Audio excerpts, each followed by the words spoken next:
उसका जो रिसर्च वगैरह हुआ उस पर पता चला कि उसकी जो बड़ी बेटी है उसका जो मौत हुआ था ना, उसके सर में सुई चुभोया गया था, तब जाकर उसकी मौत हुई थी। Hey everyone, welcome back to my channel. तो आज का अगेन आप सबके लिए वीडियो आ गया है। आज का भी वीडियो हॉरर ही होने वाला है। तो जैसा कि आपको थंबनेल और टाइटल देखकर तो पता चल गया होगा कि आज का वीडियो मैं द कॉन्जरिंग के ऊपर डिटेल में आपसे बात करने वाली हूँ। पर आपको लगेगा कि अच्छा इस पे बात क्या करना, मूवी तो आप लोगों ने देखा ही होगा ऑफकोर्स, तो उस पे बात क्या करना, जो हमने तो देख ही लिया है। लेकिन नहीं, ये रियल कहानी है। जो आपने मूवी में देखा वो भी रियल था, लेकिन बहुत सारी चीजें उसमें कहते हैं ना मिर्च मसाला लगाकर उसमें दिखाई गई थी। लेकिन बहुत अभी जो आप इस वीडियो में देखने वाले हो ना, वो प्योर रियल कहानी है। और इस वीडियो को देखने में और भी ज्यादा मजा इसलिए आ जाएगा क्योंकि काफी ज्यादा खतरनाक सी अजीब सी कहानी है, तो आपको सुनने में मजा भी आएगा। तो प्लीज वीडियो को लास्ट तक देखना क्योंकि मजा आपको आने वाला और थोड़ा डरने वाले भी हो आप। So without any further do let's get started. Okay, ये जो कहानी है ना, जैसे कि आपने मूवी में देखा था कि एक हस्बैंड और वाइफ और उनके 5 बच्चे साथ में वो लोग एक फार्म हाउस पे रहने जाते हैं। सेम इस रियल स्टोरी में भी यही है। होता क्या है, 1971 की ये बात है। रॉजर पेरॉन और उनकी वाइफ कैरोलिना पेरॉन और उनके 5 बच्चे सब लोग मिलकर ना एक जगह पर शिफ्ट होते हैं। अमेरिका की एक जगह पर वो लोग एक फार्म हाउस पे शिफ्ट होते हैं। और उन लोगों ने सोच कर आया था कि यहाँ कुछ वक्त, मतलब कहते हैं ना 9 से 10 साल वहां रुकेंगे वो।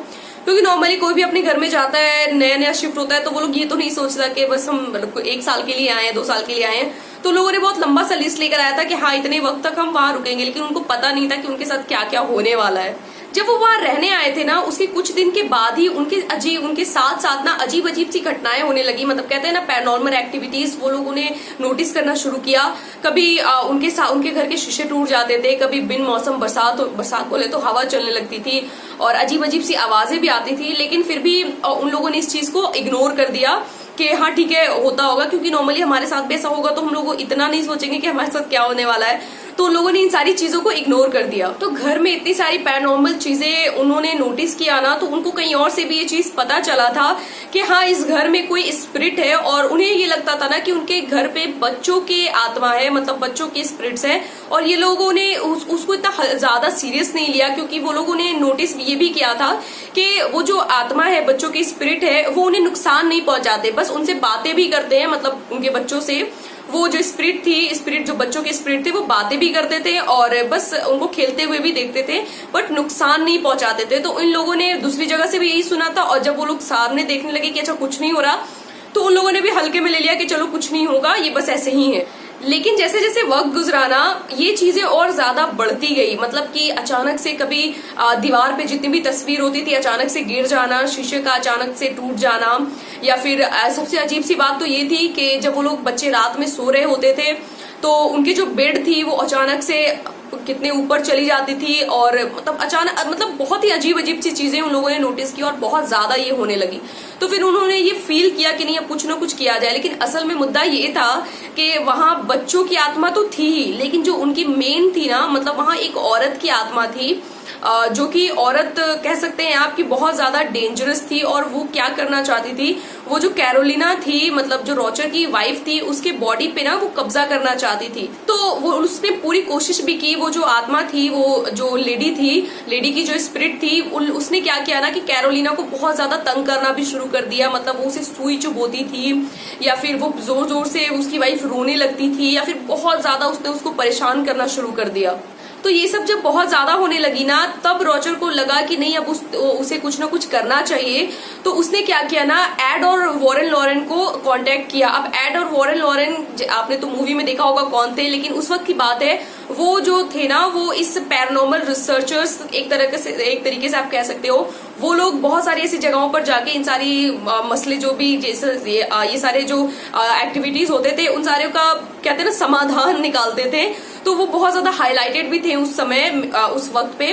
तो उस रॉजर ने भी सोचा कि क्यों ना उसे यहाँ पर बुलाकर एक बार दिखाया जाए, और जब वो नॉर्मल जो इतनी सारी प्रॉब्लम्स हो रही है वो खत्म हो जाएगी शायद उनसे। तो क्या हुआ ना, उन्होंने जो रॉजर ने उन लोगों को जो लॉरेन वॉरेन थे उन्हें कांटेक्ट किया। और कांटेक्ट करने के बाद जब वो लोग उस घर को देखने के लिए आए तो अच्छे से रिसर्च वगैरह किया। तो रिसर्च के बाद पता चला कि वहां बहुत सारी आत्माएं हैं, मतलब आप कह सकते हो बहुत सारी स्पिरिट्स हैं। लेकिन बहुत सारों में से एक जो है ना वो बहुत ज्यादा डेंजरस है, वही जो कैरोलिना के बॉडी पे जिसने पूरी तरीके से कब्जा कर लिया था, वो उसी की बात कर रहे थे। तो वो जो है ना वो बहुत ज्यादा डेंजरस है, तो उन्होंने ये पता लगाया।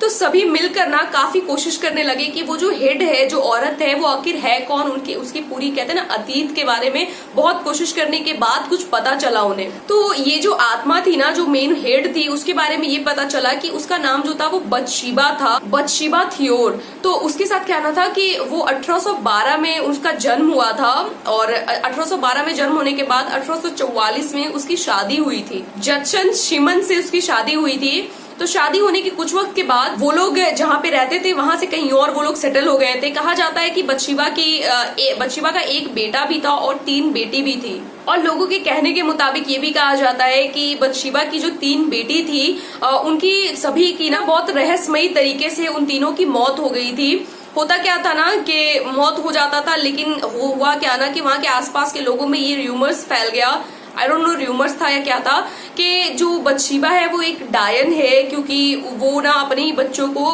बलि चढ़ा देती है, इसीलिए उसके बच्चे मर रहे हैं। और ये सारी चीजें तब भी ज्यादा सुर्खियों में आ गई, तब भी ज्यादा इस पे लोग विश्वास बहुत ज्यादा बिलीव करने लगे कि जब जो उसकी बड़ी बेटी, जब बतशीबा की बड़ी बेटी का जब डेथ हुआ था, तो जब उसका जो रिसर्च वगैरह हुआ उस पे पता चला कि उसकी जो बड़ी बेटी है उसका जो मौत हुआ था ना, उसके सर में सुई चुभोया गया था।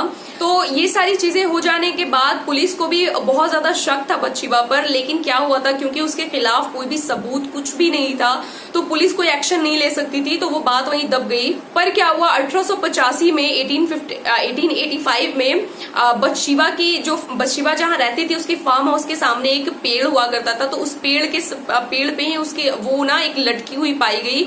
मतलब आई डोंट नो उसे सुसाइड किया था या क्या हुआ था, किसी को भी आज तक नहीं पता चला कि उसने क्यों मरी, क्या हुआ उसके साथ। तो अब आप समझ गए होंगे कि वो जो बहुत सारी आत्मा थी, वो जो बच्चों की आत्मा थी, वो कौन थी उस घर में, और जो सुई चुभोया जाता था कैरोलिना पर, वो कौन थी और क्यों चुभोया जाता था।